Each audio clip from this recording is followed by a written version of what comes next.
Vampires, sunlight, Dracula, novels, impalers. What do all these have in common? Mythologies and things that everyone here enjoys. And a certain there is a certain thing out there that people enjoy. There's a silent German 1922 movie called Nosferatu. This was made by F.W. Murnau because he originally wanted to get the rights to this book, but Bram Stoker's wife said no, not happening. So what happened was they go and created their own version instead called Nosferatu. His wife found out, yes, Bram Stoker's wife found out that they did and ordered all the prints destroyed. And apparently all of them were destroyed. And, there was some managed to escape the destruction. And there were some versions that were floating out there of, oh, is this the real one? No. Is this containing the correct German subtitles? No. And lo and behold, some archivists were scouting various film vaults, and lo and behold, they found a perfectly pristine copy of this one just sitting there for 50 years. No one ever touched. Finally, I think in the 1990s, the official definitive version came out. Nosferatu. Yes, this is him climbing the stairs towards the very end where he is going after the maiden, not the maiden, going after the woman of pure heart. And there are several tropes established in this one. First of all, you need the soil of the native homeland so that the vampire can retain his strength.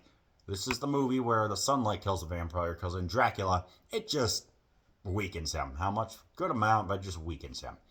So, this is the 100th anniversary edition. The Blu-ray. It's a nice Blu-ray. It looks nice.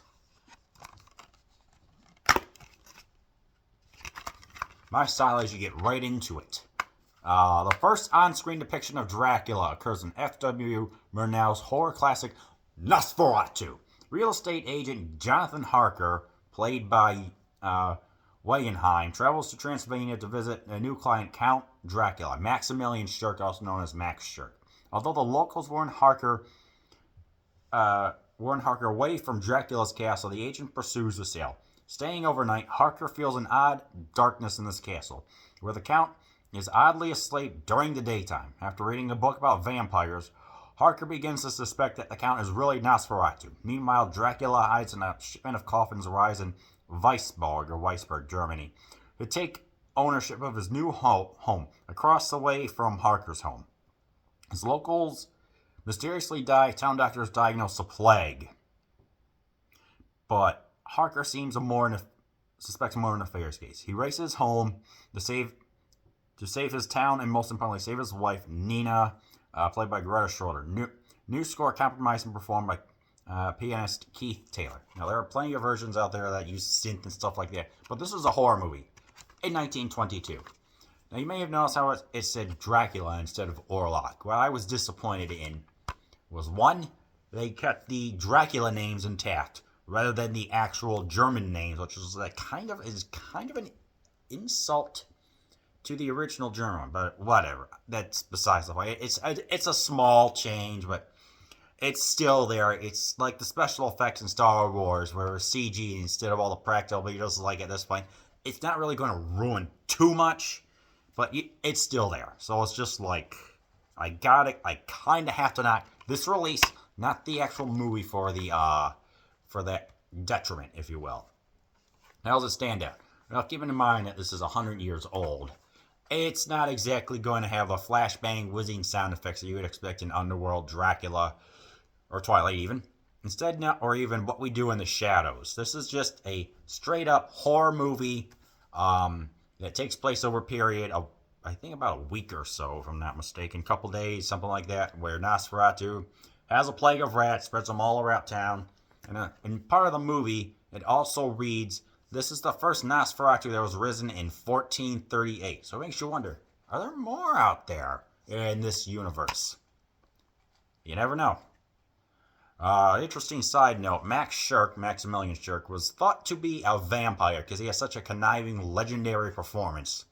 He is just more of kind of an oddball who just loved to spend time in forest alone and would also perform on the stage. So say what you will about that. The pacing It's the best that you're going to get for 1922. This was black and white. Yeah, it was black and white. There was no music, so people just watched it, just kind of an eerie ambience. But I can just imagine a massive theater with candles, and it gets projected.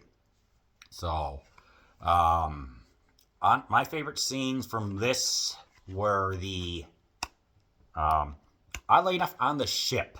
There's the scene where it's a low angle. There's the ship, and you can see Dracula run across. Honestly, it's right up there with the last 5 minutes of the movie. You're seeing all the crap that's just going on the ship, of all the crewmates just dying, and just the death and decay that goes on. I mean, this really is an incredible movie. Nosferatu. If you ever get the chance, if you can find the 100th anniversary edition, you can find it on eBay for like $10 or whatever. I don't know, Amazon. So yeah, how does it still stack up? It's still one of the greatest horror movies of all time that contributed to vampire mythology. If that doesn't speak much, I don't know. If that doesn't say much, I don't know what will. So yeah, probably find it on YouTube for $3. But seriously, go watch this movie. Take care. Rock on.